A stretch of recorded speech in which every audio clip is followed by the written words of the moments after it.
Bonjour les amis, commençons ce deuxième numéro du Tour de foot par cette annonce de Blaise Matuidi, l'ancien milieu de terrain de l'équipe de France 84 sélection de 2010 à 2019. Blaise Matuidi, vainqueur de la Coupe du Monde en 2018, a annoncé qu'il mettait un thème à sa carrière de footballeur professionnel à 35 ans. Football, je t'ai tant aimé.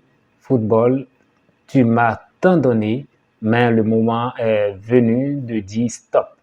J'ai accompli mes rêves d'enfant, mes rêves d'homme. C'est la gorge serrée, mais avec fierté que je tourne aujourd'hui cette page.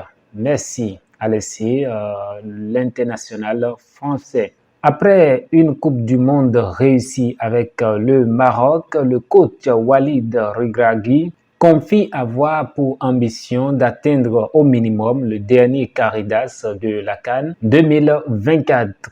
En cas d'échec, le sélectionneur marocain laissera sa place sur le banc du Maroc. Si je ne vais pas en demi, je partirai de moi-même.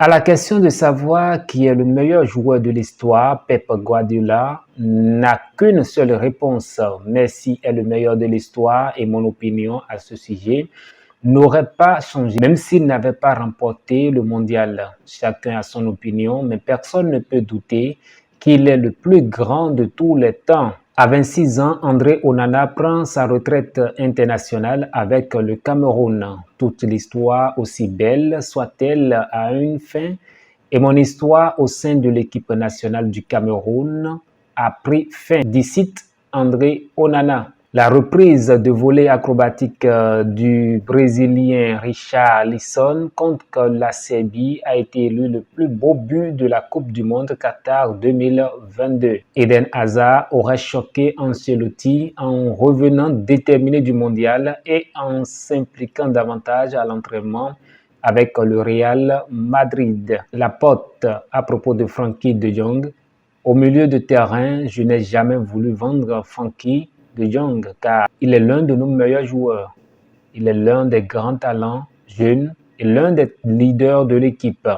Où devrait aller Unai, le joueur clarifie. Pour être clair avec tout le monde, je n'ai pas de préférence pour tel ou tel championnat parce que je regarde le projet sportif, l'intérêt du club, mais aussi le mien.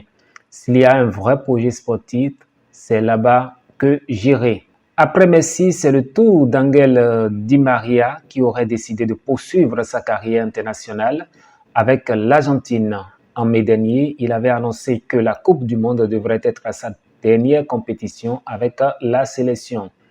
La Coupe du Monde est terminée, mais ce n'est pas le cas côté contestation. D'ailleurs, une pétition lancée côté français pour rejouer le match Argentine-France a déjà recueilli plus de 200 000 signataires. En réponse à celle-ci, les Argentins ont lancé une autre pétition pour que les Français arrêtent de pleurer. Toute chose qui ne laisse pas indifférent, l'arbitre qui a dirigé la rencontre, Simon Massignac, l'arbitre de France-Argentine, parle à propos du troisième but à polémique des Argentins.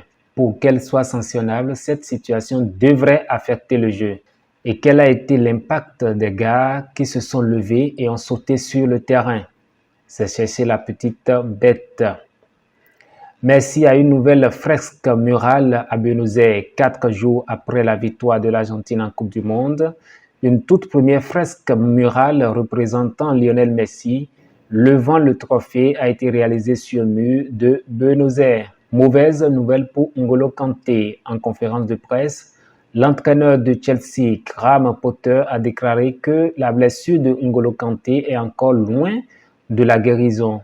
Un retour avec Chelsea n'est pas à espérer avant fin février. Le bruit de mercato à présent, le Manchester United a devancé Liverpool dans la course à la signature d'Enzo Fernandez. Les dirigeants mancuniens sont prêts à payer la clause libératoire de 120 millions d'euros de l'Argentin. Courtisé par plusieurs grands clubs européens, Azzedine Ounahi parle de son objectif après le mondial. Prochain objectif pour nous, la CAN. Nous devons nous concentrer sur cette compétition car après le parcours que nous avons fait en Coupe du Monde, Nous devons aller au bout avec la CAN. L'AC Milan, l'AS Monaco et l'OGC Nice surveillent avec attention la situation d'Edouard Mendy, désormais remplaçant à Chelsea. Et puis, il y a 11 ans que Diego Simeone prenait les rênes de l'Atlético de Madrid. Il est l'entraîneur en poste depuis le plus longtemps en Europe.